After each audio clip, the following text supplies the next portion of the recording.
Halagang bituka mo, lahat ng sumpa ibibigay sa'yo. Huwag kang maniwala dahil hindi yan ang paniwala sa'yo ni Yahweh El Shaddai. Lahat tayo kahit maraming pagkukulang. Sino bang wala? No, kaya kayo mga, pag nagmimisa ako sa bilibid, sinasabi ko sa mga bilanggo, mga minamahal kong kapatid kay Kristong nakabilanggo, huwag niyong kahit kaming kainggitan. Kami mga nasa laya, dahil pare-pareho lang tayo. Pare-pareho lang tayong may kasalanan. Pare-pareho tayong makasalanan. Isa lang ang pagkakaiba. Kayo, nagpahuli. Mga engot. Talaga naman. Yung katabi nyo, kahit mukhang mabait yan, may tinatago din sikreto yan. Sinabi ko sa inyo totoo.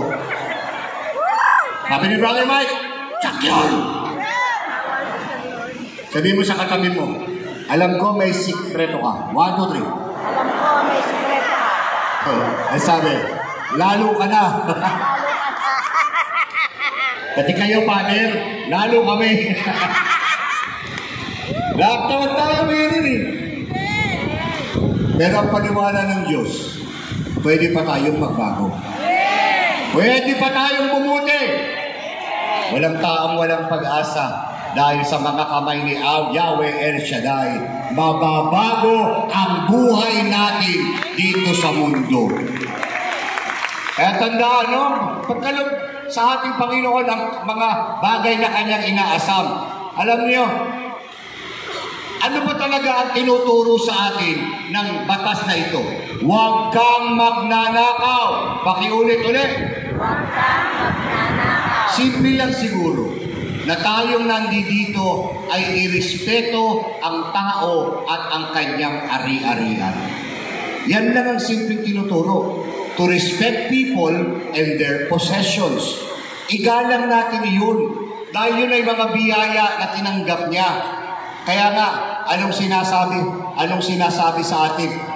Paano malulunasan ang tukso na makapagnakaw sa hindi iyo? Yan, pabasa natin kay Brother. Ano? Siya na yung mabasahin. Ito magbasa. Pagod na yung trot ko eh. Wala kang microphone. Sigaw mo na lang. Bawal maghiraman. Hindi, nakasan mo. Pabuti mo sa likod. Huwag kang titigil. Hindi ka nawawala ng malay. Sinasabi, ang lunas sa tukso ng pagnanakaw. Efeso, Kabanata 4, versikulo 28. Basa. Amen? Amen. Sabi po dito sa Ephesians chapter 4 verse 20. Dahan-dahan lang. Parang may lakad to. He who was want to steal, Ano? let him steal. Dahan! Ayan po. He who was He who was who was want to steal